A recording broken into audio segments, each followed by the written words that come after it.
Good morning, friends. In the last period, we learn about the poem "Trees are the kindest things I know." In the last period, we read aloud the poem and understand the meaning of the poem. We also understand the meaning of new words in the poem and complete some exercise in the last period. So remaining exercise we will complete in today's period.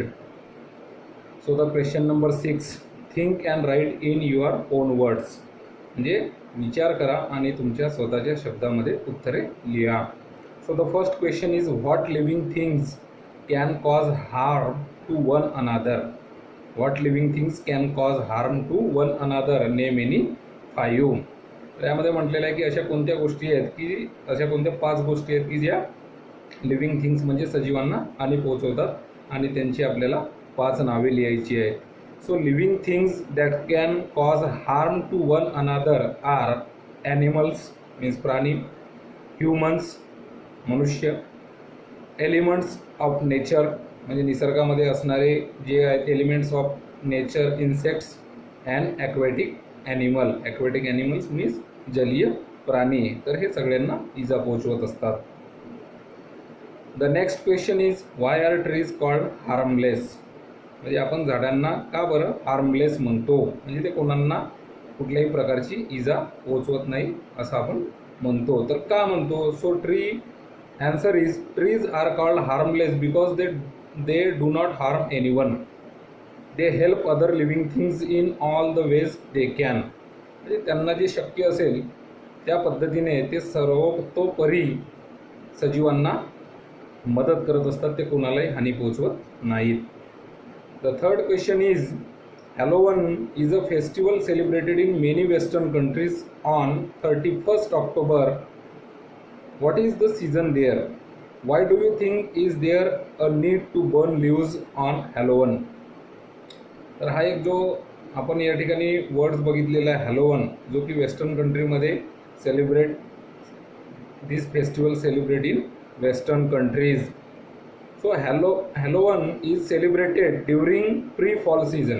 तर या ठिकाणी समजून घ्या, pre fall season म्हणजे जेव्हा झाडांची पाने गळून पडतात त्याला आपण प्री फॉल सीझन किंवा पानझडी असं पण नाव आहे.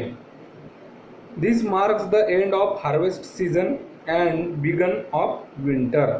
तर हे कशाचं प्रतीक आहे की हार्वेस्ट सीझन संपलेला आहे आणि आता हिवाळा चालू होणार आहे, हिवाळा ऋतू चालू होणार आहे. They burn leaves because people believe when bonfire are lit, their flames and smoke have protective and cleansing powers and are also used for divination. The fourth question is, they are the last to hold the light when evening changes into night. So these are the lines in the poem. Which part of the day is referred to in the above lines? Which part of the trees hold the last light of the day? So it is a very simple answer and the answer is given in the poem. The part of the day when sun sets down, which is the beginning of the night, is referred to in the line. And which part of the tree? So leaves are the ones which hold the first ray of light and also the last ray of light from the sun. Okay, the next exercise, question number 7, search for a short poem about trees in your mother tongue. तुमच्या मातृभाषेमध्ये असलेल्या झाडांविषयीच्या कविता तुम्हाला शोधायच्या आहेत. Write in your notebook. ते तुम्हाला तुमच्या नोटबुकमध्ये लिहायचे आहेत. And translate any 2 stanzas from the poem into English. आणि त्या कवितेच्या कुठल्याही 2 कडव्यांचं तुम्हाला इंग्रजीमध्ये ट्रान्सलेशन करायचं आहे. So it is your personal response questions. The next is activity. Look at language study. तर आपण भाषेविषयी व्याकरणाविषयी थोडक्यात बघूया या ठिकाणी काय दिलेलं आहे. भाषेय व्याकरणाचा आपल्याला अभ्यास या ठिकाणी करायचा आहे. Degree of comparison of adjective. Read the following sentences. The first is, Yatin is strong. Amit is stronger than Yatin and Praveen is the strongest of all. So in sentence first, the adjective strong is in its simple form. It is called positive degree.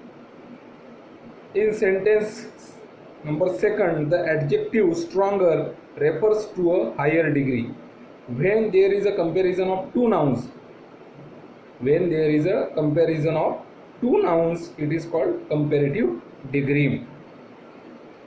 In sentence third, the adjective strongest refer to the highest degree of comparison of one with more than two nouns. It is called superlative degree.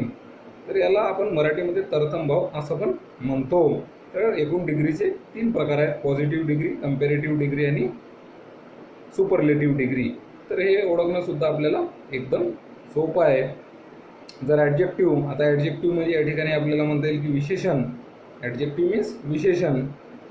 तर विशेषणाचं पहिलं रूप असेल तर ते positive degree, जर त्याला ER लागलेलं असेल तर ते आहे कंपॅरेटिव्ह डिग्री, आणि त्याच ॲडजेक्टिव्हला जर EST हे जर प्रत्यय लावलेलं असेल तर ते आहे सुपरलेटिव्ह डिग्री. तर बघूया या ठिकाणी काय एक्झाम्पल आहेत. तर बघा त्या ठिकाणी तुम्हाला एक बॉक्स दिलेला आहे पेज नंबर 16 वर. Fill in the gap in the table of degree comparison, आणि त्या ठिकाणी 3 कॉलम आहेत, पॉझिटिव्ह, कंपॅरेटिव्ह अँड सुपरलेटिव्ह, आणि काही ठिकाणी तुम्हाला वर्ड दिलेले आहेत. जसं पहिलं याच्यामध्ये सुपरलेटिव्हचं वर्ड दिलेलं आहे काइंडेस्ट, तर आता कंपॅरिझनचं काय होईल काइंडर, आणि पॉझिटिव्हचं काइंड. त्यानंतर दुसऱ्या याच्यामध्ये दिलेलं आहे कंपॅरेटिव्हमध्ये हेल्दियर दिलेलं आहे. तुम्हाला पॉझिटिव्ह आणि सुपरलेटिव्ह त्यांचे फॉर्म शोधायचे आहेत. तर हेल्दियरचं पॉझिटिव्ह फॉर्म होईल हेल्दी, हेल्थ, अँड सुपरलेटिव्हचं हेल्दीएस्ट. त्यानंतर तिसऱ्या याच्यामध्ये दिलेलं आहे पॉझिटिव्ह डिग्रीमध्ये नियर दिलेलं आहे. तुम्हाला कंपॅरेटिव्ह आणि सुपरलेटिव्हचं फॉर्म शोधायचे आहेत. तर नियर, नियरर कंपॅरेटिव्ह आणि नियरेस्ट सुपरलेटिव्ह. अशाच पद्धतीने बाकीची ॲक्टिव्हिटी तुम्हाला पूर्ण करायचं आहे. Then the second question, adjectives which have more than two syllables take more and most before them to form comparative and superlative degree. For example, successful positive degree, more successful comparative degree, and most successful superlative degree. So give the comparative and superlative forms of. तर खाली दिलेले आहेत पॉझिटिव्हमध्ये अनसाइन, अनसाइन means प्राचीन. तर कंपॅरेटिव्हमध्ये त्याचा होईल मोर अनसाइन, सुपरलेटिव्हमध्ये होईल most अनसाइन. त्यानंतर स्पेशियल, सेकंड वर्ड इज कंपॅरेटिव्हमध्ये होईल तो मोर स्पेशियल, सुपरलेटिव्हमध्ये होईल मोस्ट स्पेशियल. त्याच पद्धतीने सिग्निफिकंट, कंपॅरेटिव्हमध्ये होईल तो मोर सिग्निफिकंट अँड सुपरलेटिव्हमध्ये होईल most significant. In this way you can complete your activity.